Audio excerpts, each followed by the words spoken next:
Hello and welcome back to Mr. Curran's Ledger-ary tutorials. This one will be looking at explaining the accounting period assumption. So you'll see these types of questions in the explain dimension of the current accounting syllabus. Now for the accounting joke of the day. Did you hear about the constipated accountant? He couldn't budget. Now in order to answer an explain type question, your answer will be divided into two parts. The first part will be defining the accounting assumption in question, and in this case it will only be the accounting period assumption. And then you're going to have to explain how the accounting assumption applies to the stimulus using examples.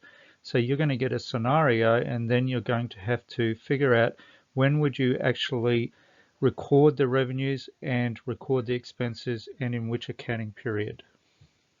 The definition of accounting period assumption is an accounting rule that time can be divided into distinct and consecutive periods, i.e. months or years, and that accounting transactions can be allocated to these periods using the criteria laid out by other rules and principles. In this case, it is called the matching principle.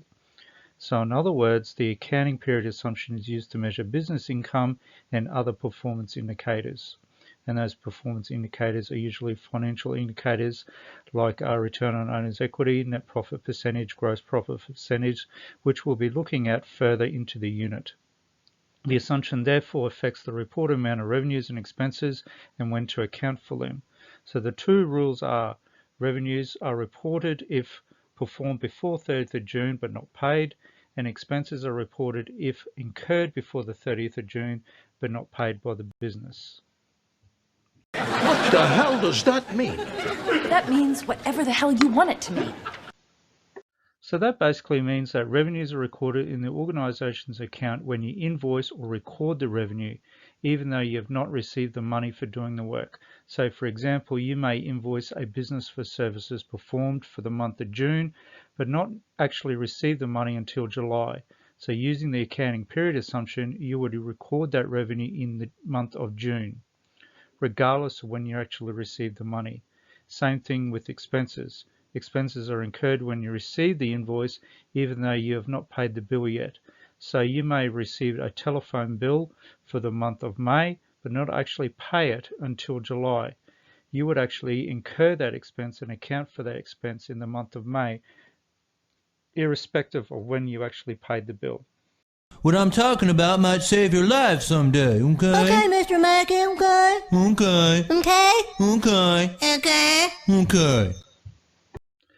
So let's practice these two questions here. When would you record the following revenues? Invoiced revenue on the 12th of June 2022, but received payment on the 22nd of July 2022. And the second scenario, invoiced revenue on the 22nd of August 2022, but received the money on the 5th of May 2022.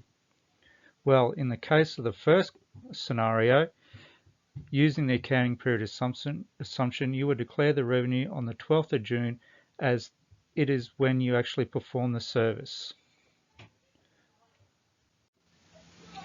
In the second question, using the accounting period assumption, you would declare the revenue on the 22nd of August as that is when you actually perform the service, regardless of the fact when you actually receive the money earlier.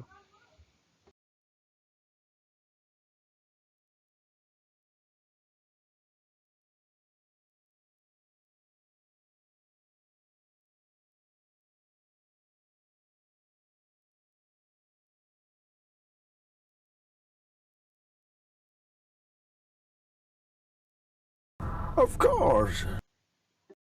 So here's an exam type question. Company ABC has engaged in a new contract amount of $5 million and it needs to spend 5 years to complete the work. Based on the budget, they expect to make a profit of 20% from this contract. The company publishes the financial statements every year after they are audited by an independent auditor. Company ABC invoices the $5 million in revenue in equal yearly amounts. So the first thing you need to talk about or to identify is what is the accounting period that they are talking about. Is it a monthly, is it a quarterly, or is it a yearly amount? In this case, it is yearly, based on the fact that firstly, they are talking about equal yearly amounts here.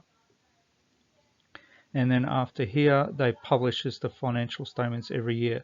So you need to identify, when do we actually declare this $5 million? Do we declare it all at once? Do we declare it at the end of the period? Or do we break it up according to 5 equal payments of $1 million? And the next thing you need to work out is, when do we actually expense the amounts relating to the contract? Do we pay it all at the end and declare it at the end?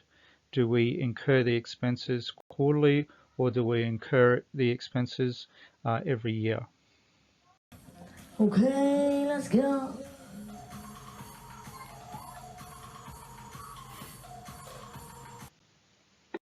Step 1 of your answer is to provide a definition of the accounting assumption, and I've divided this into 2 paragraphs.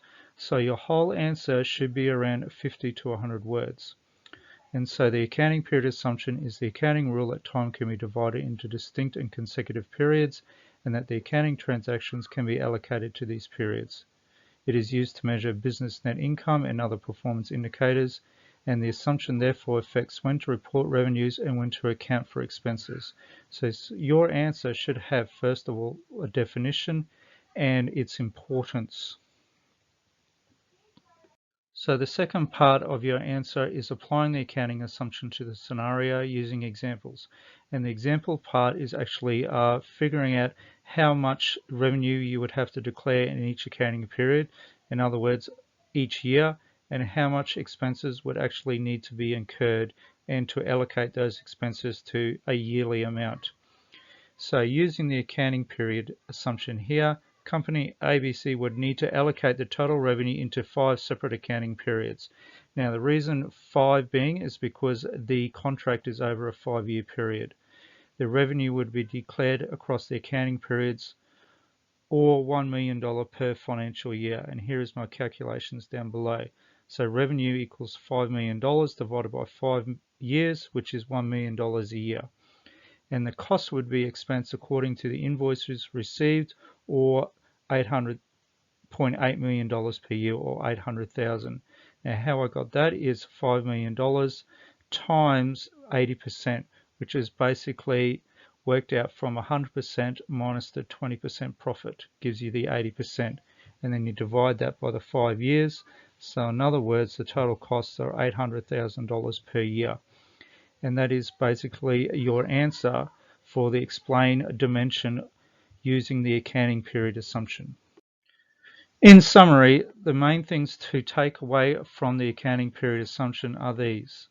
Revenues are declared when invoiced, not when money is received.